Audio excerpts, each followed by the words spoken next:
नमस्कार साथियों, मैं विकास स्वागत करता हूँ आप सभी का अपने YouTube चैनल पे। तो साथियों, जैसा कि आप सबको पता है कि आंसर की जो है वो जारी हो चुकी है फिलोसफी की, और बाकी सब विषयों पे भी जारी हो गई है। तो मैं चूंकि फिलोसफी का स्टूडेंट हूँ और फिलोसफी के लिए चैनल डेडिकेट है, तो मैं फिलोसफी की बात कर रहा हूँ कि कट ऑफ इस साल का क्या रहेगा। तो इससे पहले ये जान ले कि आंसर की में क्या कोई त्रुटियां रही है क्या इस साल एनटीए में। तो एक क्वेश्चन जो है वो हिंदी माध्यम के लिए जाती हुआ है। इंग्लिश में वो क्वेश्चन सही है पर हिंदी के लिए गलत है, क्योंकि देखिए क्वेश्चन ये है कि निम्नलिखित में से किसे पुरुषार्थ कहा जाता है। अगर हिंदी मीडियम का कोई स्टूडेंट इसको इंग्लिश में देख के आता तो वो सही होता, क्योंकि उसमें कहा गया कि कौन पुरुषार्थ नहीं है, नॉट यूज किया गया। ये काफी बार एंट्री होता है, जेआरएफ में भी, एग्जाम में भी हो जाता है ये चीजें। तो इंग्लिश में क्वेश्चन सही है पर हिंदी माध्यम में पूछा गया है कि कौन पुरुषार्थ है, किसे पुरुषार्थ कहा जाता है। तो पुरुषार्थ जानते हैं आप लोग कि धर्म, अर्थ, काम और मोक्ष।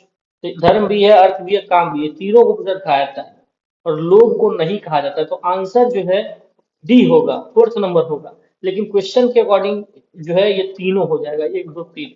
तो इसलिए क्वेश्चन नहीं, गलत है हिंदी माध्यम के लिए। अब देखिए इसको एनटीए क्या करता है। वैसे जहां तक मेरा मानना है, एनटीए इसको जो है इंग्लिश वाले के साथ चला जाएगा। इंग्लिश में मैंने तो जो लिखा है वो सही था, आप एक बार देख लेते तो आपको भी सही था। ठीक है। तो ये था एक क्वेश्चन जो भी जो डाउट में है। अब इसका कुछ भी हो सकता है, आ भी सकता है, नहीं भी आ सकता, सुधार होके। बाकी कट ऑफ, तो कट ऑफ जो है वो टारगेट यूनिवर्सिटी सभी जितने भी बच्चे देते हैं जिनका इंग्लिश बैकग्राउंड होता है, और कुछ हिंदी माध्यम के बच्चे, उनका टारगेट होता है कि मेरा जेएनयू में किसी तरह हो जाए। जेएनयू के बाद बीएचयू, डीयू, फिर उसके बाद जो है हैदराबाद सेंट्रल यूनिवर्सिटी। तो ये सब टारगेट यूनिवर्सिटी है कि हमको यहाँ मिल जाए, ये मेरा ड्रीम यूनिवर्सिटी है। लेकिन देखिए ड्रीम यूनिवर्सिटी अच्छी बात है, लेकिन अगर फिलोसफी या आपके दोनों विषयों में अगर अच्छे से मार्क्स आए हुए हैं और हाईएस्ट लगभग में है, तो आपके लिए वो फिलफिल हो जाएगा, कोई बड़ी बात नहीं है। तो चलिए पहले जेएनयू की बात करते हैं। आप लोगों को पता होगा कि जो एग्जाम होता है वो पार्ट ए और पार्ट बी दो पेपर का होता है।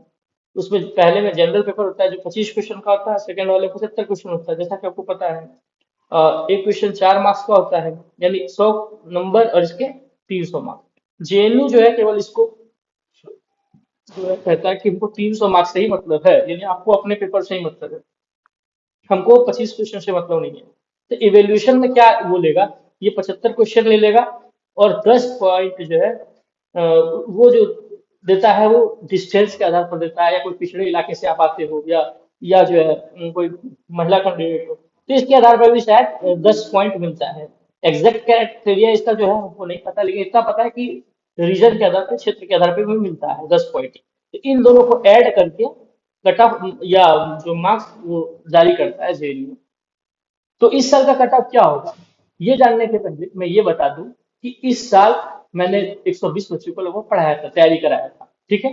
तो काफी सारे बच्चे, यानी लगभग 100 बच्चे ऐसे थे जिन्होंने कहा कि पेपर काफी इजी था। तो इस बेस पे मैं बता सकता हूँ, एक एनालिसिस कर सकता हूँ कि पेपर इजी था। राइट। तो कोई भी चीज अगर इजी होता है तो आपको पता होगा कि उसके कट ऑफ जो है वो हाई जाता है। एक तो ये पेपर के बेसिस पे जो है कट ऑफ निकाल सकते हो आप, और दूसरा सीट के बेसिस पे कि कितने सीट्स हैं।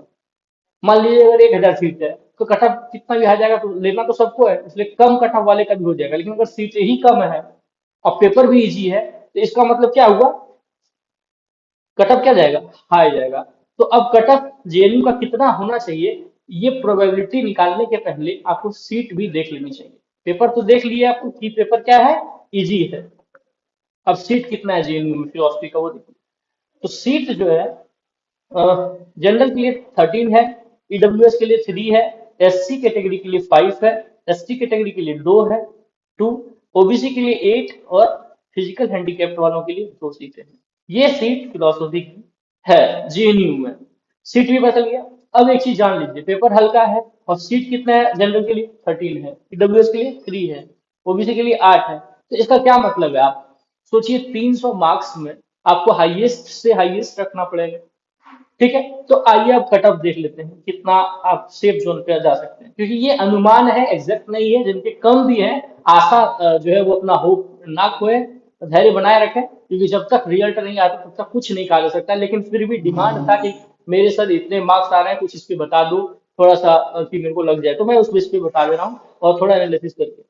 तो जो जनरल कैटेगरी वाले हैं बच्चे, अगर उनके 230 से 240 के बीच में आ रहे हैं, तो वो थोड़ा अपने आप को सेफ समझें। इसका मतलब ये नहीं कि आपको होने जा रहा है, सेफ समझे, क्योंकि कुछ भी जो है परमानेंट नहीं होता है। आप फिलोसफी के स्टूडेंट है, ये तो जानते ही होंगे आप। ईडब्ल्यूएस वालों के लिए थोड़ा सा कम, 225 से 230। ओबीसी के लिए 220 से 230 के बीच में अगर आप हैं तो आप ग्रीन जोन में हैं। एससी वालों के लिए 210 से 220। एसटी वालों के लिए 200 से 210 15। अच्छा देखिए, जितना ये कटा बता रहा हूँ उसमें 5 प्लस 5 माइनस कर लीजिएगा, और कटअप जब आएगा तो फिर देख लीजिएगा। और जो फिजिकल हैंडीकैप है वो 180 से 200 के बीच में अगर हैं, 5 प्लस 5 माइनस करके, तो आप सेफ जोन पे हैं। ये तो रही कि जेएनयू की बात है, ठीक है। अब आते हैं बाकी सारी यूनिवर्सिटी की बात है। बाकी सारी यूनिवर्सिटी का क्या कटअप होगा? तो बाकी सारी यूनिवर्सिटी में जो है वो दोनों को लेकर चलेगी, यानी 300 मार्क्स और 100 मार्क्स, 400 मार्क्स। इसमें से जो है कितने हैं, तो बीएचयू के लिए जो है सेफ जोन जो है थोड़ा सा कम, मान लीजिए 300 मार्क्स में। अगर आप जनरल से हैं तो समझिए 240-50। ओबीसी के लिए 200 आराम से हो जाएगा, 230 से 230 से 240 के बीच में रख लीजिए आप। ये सब सेफ मार्क्स है, इससे कम भी रहेगा तो चल जाएगा, एडमिशन 10 नंबर कम भी कर दीजिएगा तो चल जाएगा। ये अच्छे रैंक के साथ हॉस्टल के लिए भी आपको है, हॉस्टल भी आपको मिल सकता है।